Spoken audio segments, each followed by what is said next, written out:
Hello there, everybody, and thank you so much for joining us today for one of our weekly webinars for Raytheon employees. My name is Samantha, and I am in client services here at the Retirement Group. I moderate these weekly webinars. In just a moment, we're going to be joined by our advisor, Wesley Boudreaux, and he's going to be speaking to Raytheon employees about how providing for adult children could potentially impact your retirement planning. Before Wesley comes on, I would like to very quickly remind you that although we work very closely with both active and retired members of Raytheon, the Retirement Group is not affiliated nor endorsed whatsoever by Raytheon. We are a completely independent group of financial advisors here. Please keep that in mind. After Wesley's presentation, I will jump back on with him very quickly to ask him any of the questions you may have entered into the Q&A chat throughout his presentation. Please feel free to ask away. It is completely anonymous, and he will answer as many questions as he can, time permitted. And with all of that out of the way, let's bring on our speaker, Wesley Boudreaux. Hey, Wesley. All right. Thank you very much for that introduction, Samantha. And like she said, today we're going to be talking about the sandwich generation, kind of what it means to have to potentially take care of your parents as well as your kids, or maybe some older adult kids staying home. But before I get started, just a quick reminder for those of you who do not know who the Retirement Group is. We are an independent financial advisory firm that focuses on working with corporate employees and helping them transition into retirement. We've done this for quite extensively for a little bit over 32 years with a lot of Fortune 500 companies. Now, this is going to be more generic talking to everybody. So if you have any specific questions on your specific company plan, just go ahead and reach out to us and give us a call. We'll be happy to help you out with that. Myself and a lot of the other advisors here are focused on some select few companies. What that does, it gives us the ability to have a deeper understanding of your benefits plans inside and out, whether it be your pension, your 401k, your life insurance, healthcare, retiree medical benefits, things like that.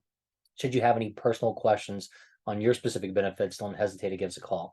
We do have offices throughout the country, so rest assured if you need to sit down with somebody face-to-face, we can likely still accommodate that. But obviously this day and age, it's very easy to have web meetings, phone calls, email communication, whatever your preferred method is, just go ahead and let us know. And again, as I mentioned, we work extensively with a lot of different Fortune 500 companies, but at the end of the day, that does not mean that we're endorsed or employed by them. But again, because of our extensive background and working with them, it gives us a good level of understanding of all your benefits. At the end of the day, I'll talk about this at the end because we can talk till we're blue in the face about planning, but until you actually put a plan together, you're not going to really see what the overall long-term outcome looks like. So take us up on our complimentary cash flow analysis. This is actually a detailed financial plan structured to show you where you stand, whether you're 5 days, 5 years, 10 years out from retirement, let you know if you're on the right path to meet your retirement goals. Should you deviate from those? Maybe do you need to work a little bit longer? Could you retire earlier? Do you need to cut back your spending? Things like that. We can go through all of that, which obviously ties into play with some of the topics we're going to talk about today, which again is the unforeseen expenditures maybe on your parents or on your kids or adult kids, which we'll talk about here as well. So getting into the topics, what we're going to talk about again is the sandwich generation. I myself am kind of moving into this here slowly but surely. Hopefully not. I've got aging parents, but the sandwich generation is going to be the generation where we might be responsible for taking care of our parents, whether it be financially, physically, emotionally. There's probably going to be some type of caretaking involved in that. And then at the same time, you're also taking care of your kids. I got 5 kids. We got 5 kids. So if I were having to take care of my parents at the same time as the kids, that obviously is a hindrance to potential retirement savings. So we'll talk a little bit about that today. Now, if you've got young kids, it is what it is. You got to take care of them, obviously. But if you have older kids that have unfortunately maybe moved back to live with you for a couple years or a couple months, then it may be a different situation. We'll talk about some of that today as well, how to maybe kind of mitigate some of that or educate them on covering their own, if you would. We'll talk about the financial challenges faced with supporting the family members we just talked about. I'll give you an example or two of kind of how it adds up over time and the impact it can have on your personal retirement plans. So again, at the end of the day, the goal is to set aside enough money to build yourself a sound retirement plan so you can retire when you want to and enjoy the retirement years. But again, some of these other aspects can hinder that. So we'll talk about that throughout the course of this webinar. So the stakes. I mentioned the sandwich generation right now. About half of the sandwich generation, if you would, 47%, are actually delaying retirement in order to support their family. And I can speak to this from experience because we work with a lot of clients that unfortunately are kind of stuck in the same situation. I've got some that go 4 generations where they're actually, taking care of a parent and they've also got a child and a grandchild or two staying at home with them. So there's 4 generations in the family, and they're at the latter part of their career. Maybe they're in their early 60s or so, and they were hoping that, hey, this is the time I'm going to kind of pad my savings, if you would, in order to have a sound retirement. But on the flip side, they're not able to do that because they're spending more on the entire family situation. At the end of the day, it becomes a needs versus wants, and a lot of times we do need to protect and take care of our family, but we also need to kind of decipher the differences between needs and wants when it comes to helping and supporting those adult kids, and we'll talk about that as well. But right now, one study shows the average expenditure on housing an adult kid is going to be about $1,400 per month. So obviously, if you're spending that on a child and it's excess expenses that you weren't planning on having, it can diminish your long-term retirement savings quite extensively. Let's face it, a typical goal we've all have is if we're going to raise a family, we're going to cover those kids hopefully through college, maybe a little bit beyond or so, and then hopefully we're empty nesters or they're off the books and we're able to increase our retirement savings and kind of catch up and build more through those latter parts of our career in order to pad our retirement. Now, in some cases, those kids are staying in college longer or coming back and staying home or disrupting some of those. And just take a look at that $1,400 for an example. $1,400 a month. Let's say if you had a child come back home and stay with you for a long period of time, let's say 5 years. $1,400 a month, 5 years, $84,000 of expenses over that 5-year period. And then if you fast forward, what would that amend? What would that admit? What's the opportunity cost? That $1,400 a month for 5 years invested, let's say in your 401k or a brokerage account or something like that, getting just a basic 6% rate of return, that would grow to about $98,000. So just shy of $100,000. And then take that a step further. Let's assume that your child came back to stay with you about 10 years prior to retirement, and they stayed for 5 years. So that same amount, that $84,000 you spent on them, if you would let that grow another 5 years for that overall 10 years, would have been about $130,000. So you might be spending $84,000 out of pocket on this $1,400 a month, but in the end, it might be cost you $130,000 in order to take care of them. So the question becomes, drilling down on your budget, your expenses, and how much are you going to actually support those children again on their needs versus their wants. So let's kind of get to some of the steps we talk about in order to have a better understanding of the situation and some clarity between you and your kids that are potentially staying with you. Number one, you got to prioritize your retirement savings and the goals. You need to educate those children, whether they're as young as mine or whether they're in their 30s or 40s, on what's going on and what to do and how to plan for their own goals as well. And you need to set boundaries. Let them know that the bank of mom and dad is closing or there's repercussions, and educate them on what that means. So first, that's step one, prioritizing the retirement savings. Again, the necessity and benefits of early retirement savings are quite clear. A lot of times, we've talked about this to we're blue in the face. You hear it, on the radio, you hear it on TV. The earlier you can start saving, the better. That's the compounding of money effect that you get on there, and the consequence of delaying retirement savings can compound as well. So I just for fun, I took that $1,400 a month as an example again. Let's go back and let's assume that that's exactly what you can afford to set aside for retirement. And maybe you are doing that in your 401k or elsewhere. But if you can put $1,400 a month away for retirement, and you've got 30 years ahead of you, that's going to add up to again going to a basic 6% rate of return. That's going to grow to about $1.4 million. Now on the flip side, if you waited 5 years and did the same $1,400 a month for 25 years instead of 30 years, it's only about $975,000. So that's about a $425,000 difference in that 5-year period. So that could be something as far as you just waiting, or it could be that you're taking care of the kids longer, so you're not able to save quite as much. So again, that long-term aspect does compound. So it's really important to understand that. And in some cases, let your kids understand this and know this as well, because let's face it, you may be supporting your parents now, you're supporting your kids now, but there may come a time where they have to turn around and exchange the favor and support you later on. So they need to understand how to actually save for themselves as well. So let's look at the oxygen mask analogy. We all know when you get on the airplane, the flight attendants will come on and tell you what to do. And God forbid we get in a situation where the oxygen mask drops, but they always tell you to put your own mask on first, to take care of yourself, then take care of your kids, because let's face it, if you're not there to survive, then it's gonna be tough to cover them. So same situation with financial planning. If you're not able to take care of your own retirement planning needs or cover your own your own expenses, and how are you going to be able to take care of that child that may be relying on you a little bit longer than what he or she should have been doing. So you need to make sure you take care of yourself. One first and foremost issue is, even if it comes to your pinch and pennies, and you say, look, I've got to help out with the family. I can't save anything right now. You want to at least, make sure you've got an emergency fund set aside and built up. But if you are working and you've got a 401k, you want to also make sure you can at least take advantage of the employer match. Most companies these days still do employer matches. Maybe it's dollar for dollar on the first 5%, or maybe 50 cents on the dollar for the first 6% or 10% or something like that.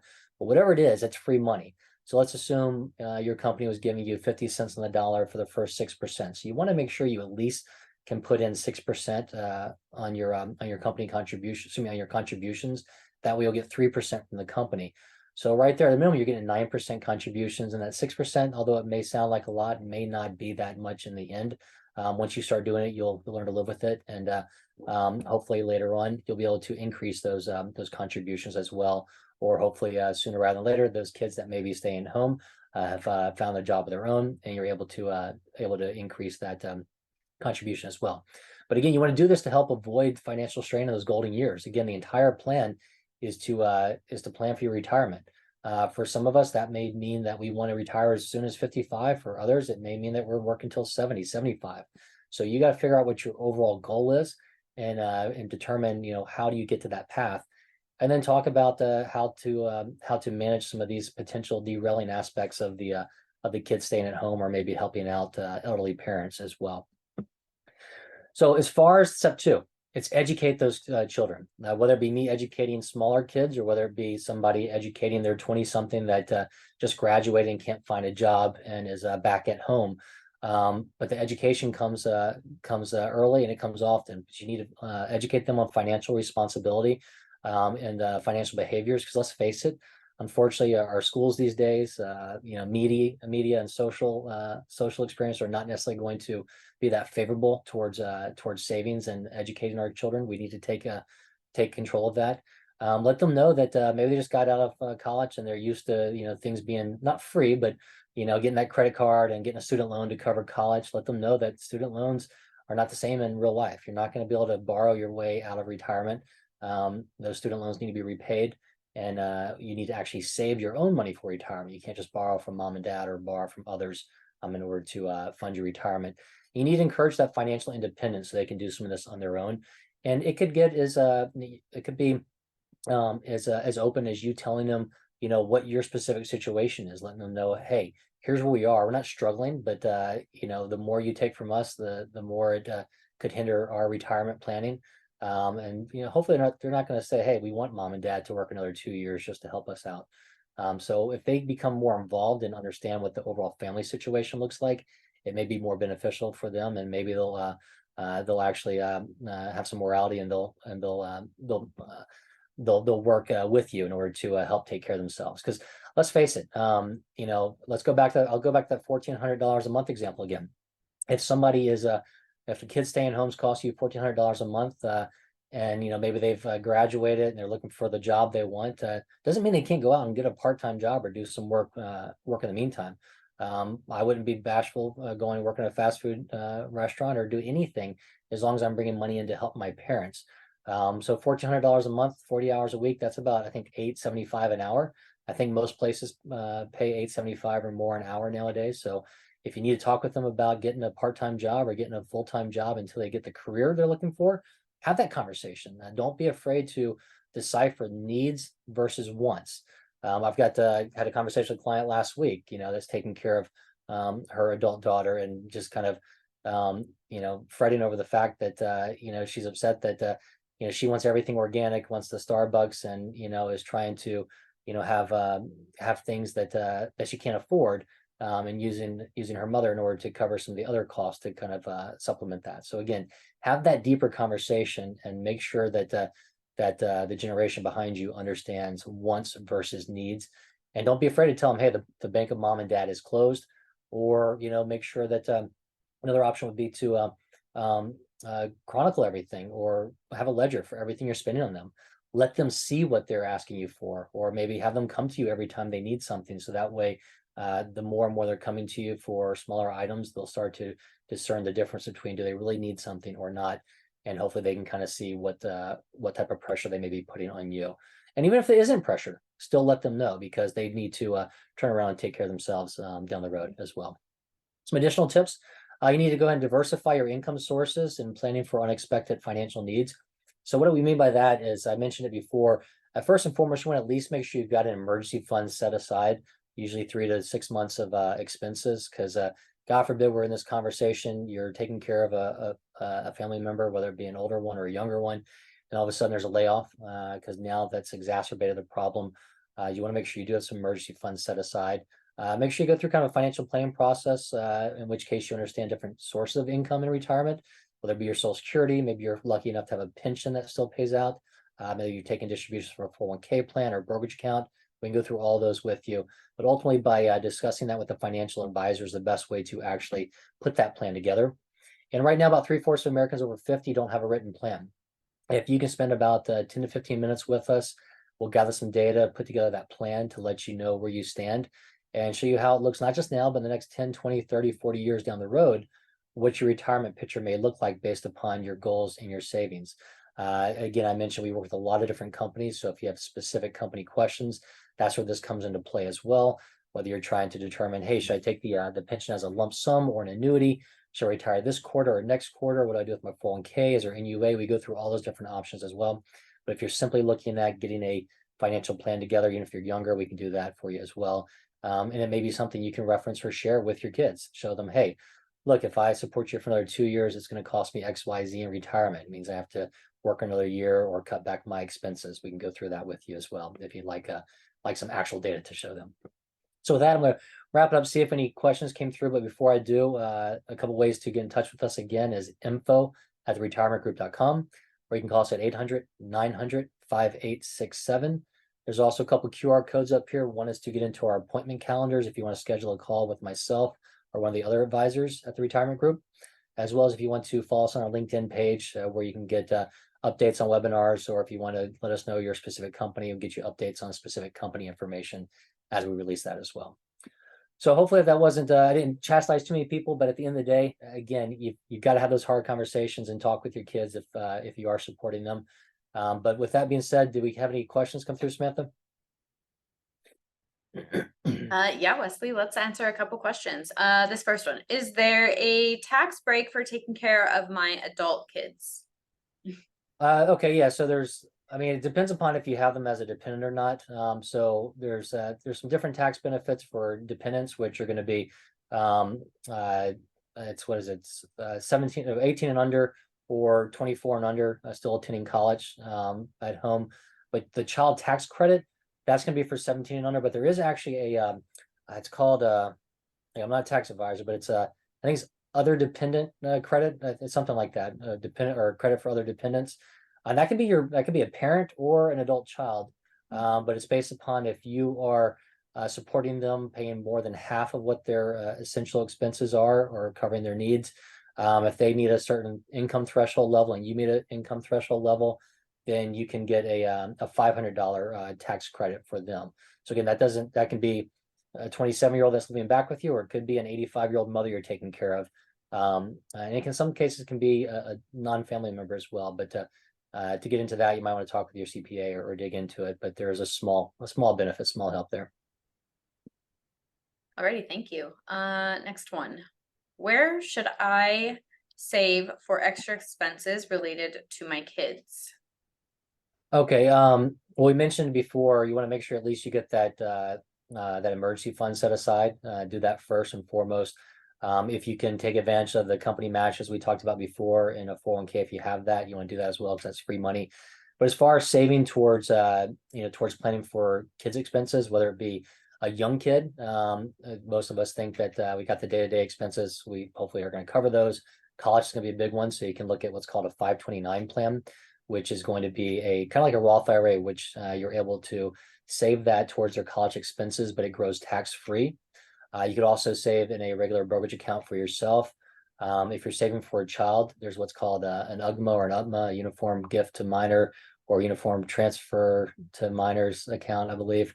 You can save those for them as well, but you have to be a little careful there because when it comes to financial aid planning with the college, those accounts have higher weighting, whether or not they get financial aid.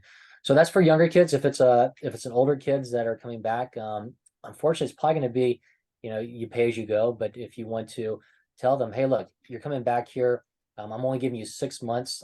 If you can afford to do it, I'm putting this, XYZ, let's say $10,000, $15,000 into this account. And that's all you get. That's all it's going to be there, whether it lasts you for 4 months or lasts you for a year. You can do something like that. But most of those are going to be after tax accounts for the savings towards kids. Alrighty, Wesley, let's see. There's one more. I don't want to take up too much more of anybody's time, so we're just going to answer this very last one.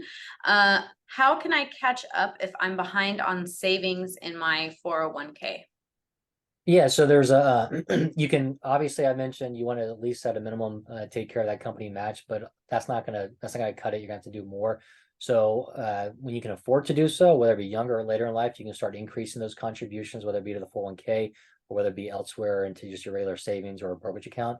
But if you are talking about the 401k or an IRA at age 50, they have what's called a catch-up contribution where you can put in more than the average person. In a 401k, you can do up to an extra $7,500 a year. And in a IRA, you can do up to an extra $1,000 a year. So up to $8,500 more you could put in there as catch up if you're already maxing those contributions. But again, if you're not maxing them, then you can essentially do as much as you can. Will be beneficial for you. But if you need to run a review or look at how that would change your long-term planning structure, just let us know. We can run that cash flow analysis we mentioned. Alrighty, Wesley, that was all we had time for today. Anything else? No, again, any questions, give us a call. A lot of this is, better kind of run one-on-one and looking at that cash flow analysis. And like I said, if you have company plan questions, let us know. We work with a lot of different Fortune 500 companies. That doesn't mean we're endorsed by them, but we've got a deep understanding of their plans. So if you need to dig into any of those numbers, just let us know as well. But we thank you for joining us. And we hope you have a great day. Thank you, everybody. Thanks, Wesley. Mm-hmm.